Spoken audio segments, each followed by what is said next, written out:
지금 이제 정우 인산철 파워뱅크 지금 이제 주행 충전 하는 거를 지금 보여드리고 있습니다.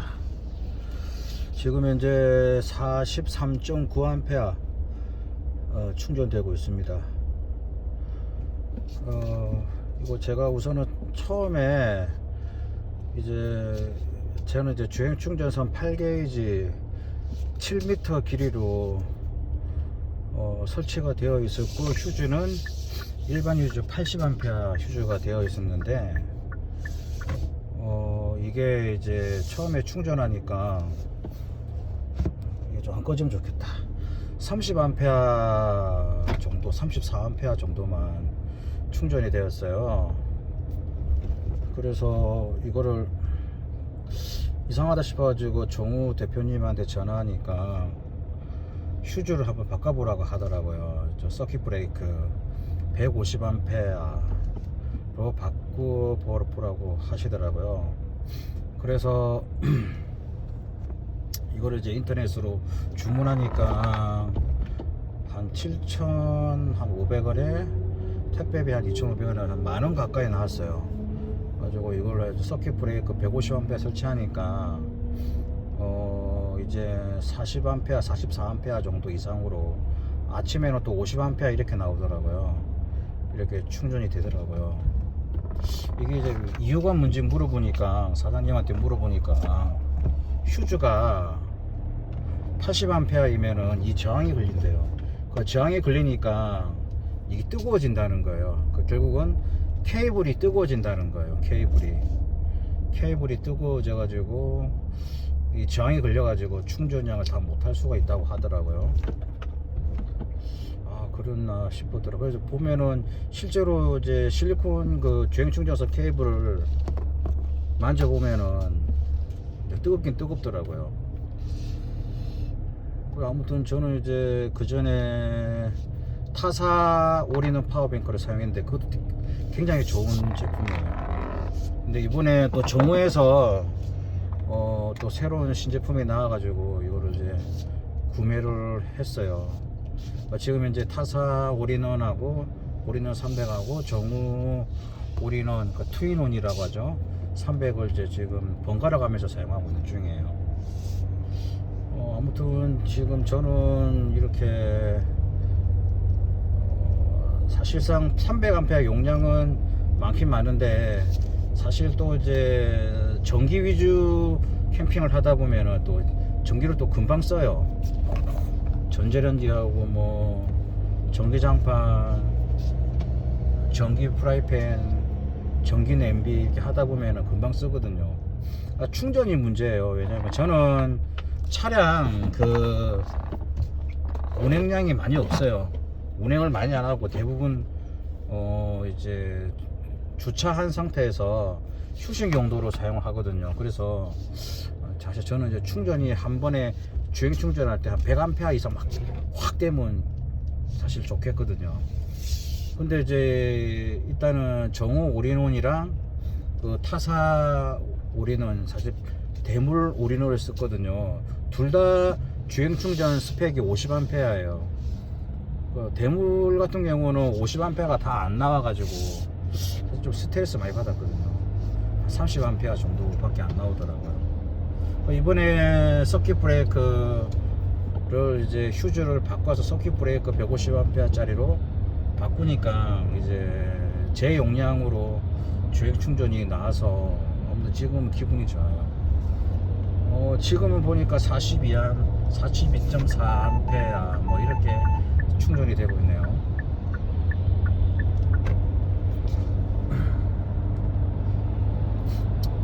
지금 이 화면은 정우에서 이제 BMS가 요게 이제 블루투스로 해가지고 이제 배터리의 상태를 표시를 해줘요. 위에는 79.4%가 남았다. 지금 주행하고 있는데 화면에 좀 떨림을 이해해 주십시오. 그 다음에 283A가 남았고 전류는 42.3A로 충전이 되고 있다. 그런 내용이고요. 온도는 이제 배터리 내부 온도는 18.7도 이렇게 되거든요. 이제 정우 같은 경우는 이제 겨울에 이제 영하로 떨어지면 충전이 안 되도록 BMS가 제어를 해요. 그래서 이런 게 참 좋은 것 같아요. 그래서 이게 옆에 보면은 이제 인버터 버튼도 있고요, 주행 충전기 버튼이 있거든요. 저게 이 앱으로, 이 애플리케이션으로 어플로 이게 원격으로 이제 이렇게 주행 충전기를 켤 수 있고 인버터를 켤 수 있고 끌 수 있고 이렇게 하기 때문에 굉장히 편한 것 같아요. 왜냐하면 저는 그전에는 인버터를 켜려면은 이제 손으로 직접 가가지고 손으로 이렇게 다 눌러가지고 켰거든요. 근데 이렇게 핸드폰이나 이제 이렇게 탭이 있으면 이렇게 원격으로 이제 리모컨식으로 이렇게 할 수 있으니까 굉장히 편한 것 같아요. 이런 IoT 식으로 이제 시스템이 구축이 되니까 굉장히 편한 것 같아요. 이제 앞으로는 그 캠핑카 같은 경우도 이제 저는 보기에 다 IoT로 구성이 되어야 한다고 생각해요. 다 일일이 다 손으로 불 끄고 하고 하기가 불편하거든요. 그래서 이제 점점 이제 그렇게 캠핑카도 그렇게 지금 나오고 있는 것 같더라고요.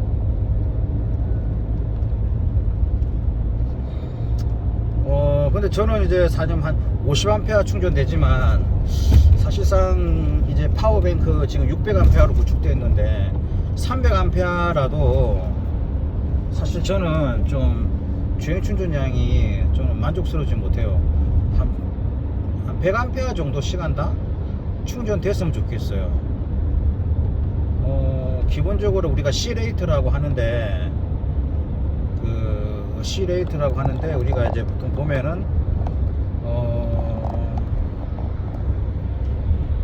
우리가 각셀 인산철 같은 경우는 이제 충전 스펙이, 충전할 수 있는 허용 용량이 대략적으로 이제 0.2C라고 해요.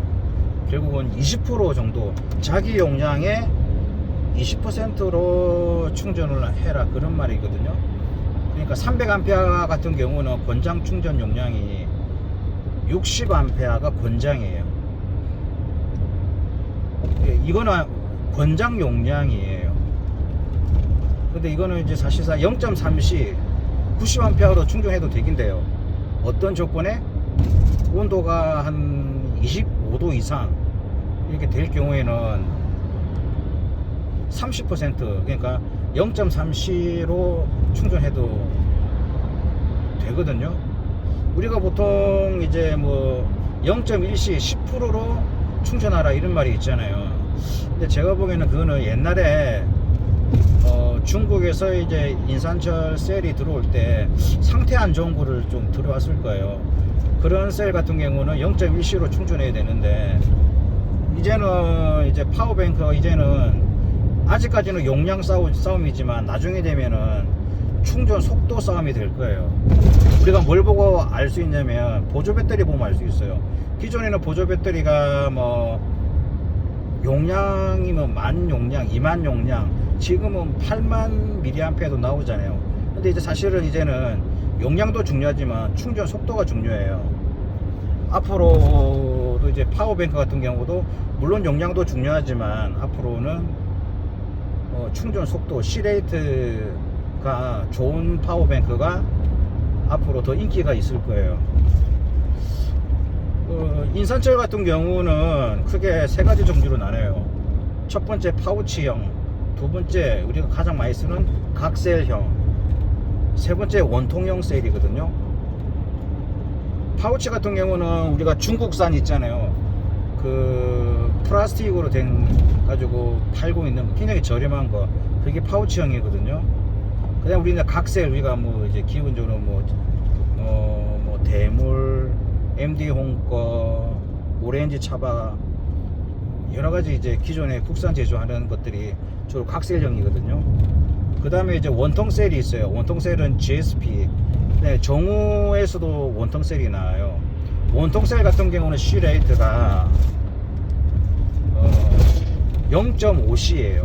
결국은 자기 용량의 50%까지 충전이 가능하다는 거예요.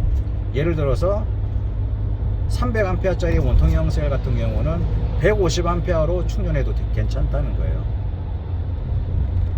그런데 대부분 차들이 150A로 충전할 수 있는 게 되냐 보면은 알터네이터가 용량이 안 돼요. 알터네이터가 받쳐주지를 못해요. 예를 들어서 보통 보면은 지금 스타리아 같은 경우는 180A인데 스타렉스 같은 경우는 알터네이터가 120A라는 거죠. 그래서 120A 알터네이터인데 이게 아마 최대는 제 생각에는 한 반 60A 정도로 아마 이게 최대일 수도 있어요. 더 이상은 충전이 안 될 거예요. 아마 스타리아 같은 경우는 알터가 180A인데 제가 보기에는 주행 충전 용량을 한 잡으면은 90A 절반 잡으면 90A가 좀 최대치이지 않을까. 90A 이상 하면 알터에 무리가 갈 것 같아요. 결국은 알터 수명이 또 떨어지겠죠. 현저히 저하되겠죠. 그래서 보면은 그래서 사실 이제 이게 아무리 C레이트가 높더라도 자동차의 알터가 받쳐주지 못하는 한계가 있다는 거죠. 그래서 보면은 우리가 시중에 파는 대부분의 주행 충전기의 가장 높은 용량이 60A예요. 보통 이제 60A까지 나오고 MD온 같은 경우는 50A까지 나왔죠. 있는데 그래서 보면은 앞으로는 이제 캠핑카 같은 경우는 뭐 600A도 900A, 1200A까지도 뭐 1500A까지도 파워뱅크로 해가지고 인산철로 해가지고 배터리를 구성하는 경우가 있거든요. 그래서 1500A 같은 경우는 0.2C로 하면은 300A 시간당 300A 충전도 가능하거든요. 각셀일 경우에. 그러면은 그런 경우는 알터네이터를 업그레이드 해야 될 거예요.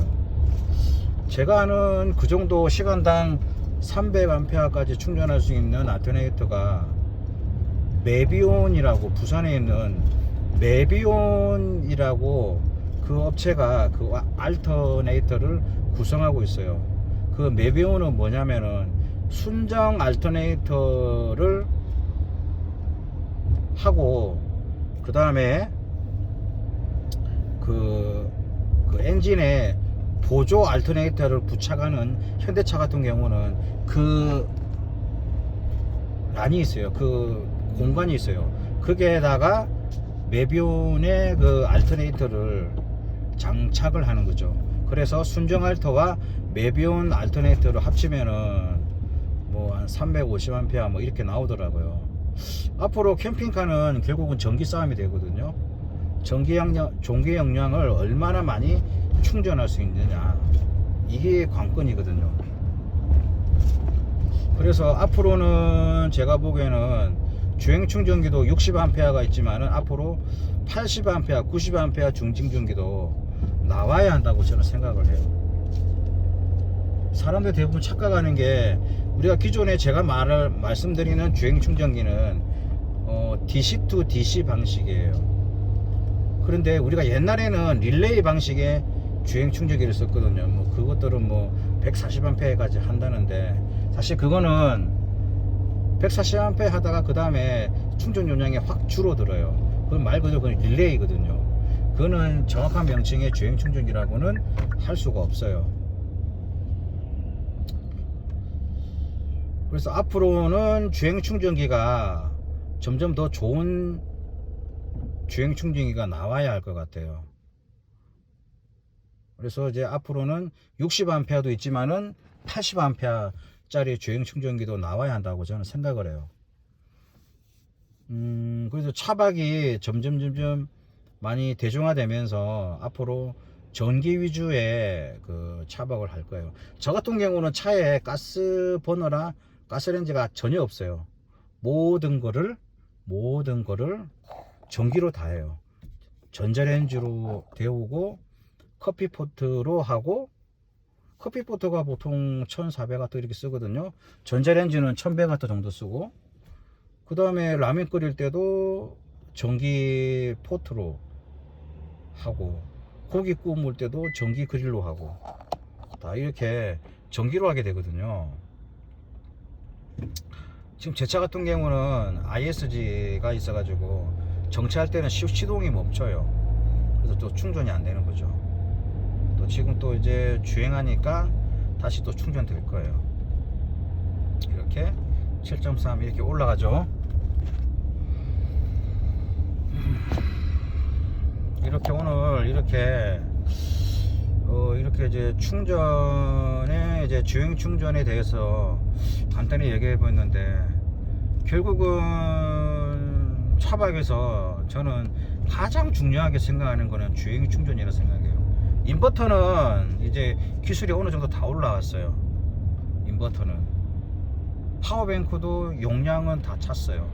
근데 결국은 뭐냐, 주행 충전 능력이 가장 중요하다 생각해요. 앞으로도 점점 이런 캠핑카나 차박하는 차에 대해서 주행 충전 이 용량이 앞으로 점점 더 중요해질 것 같아요.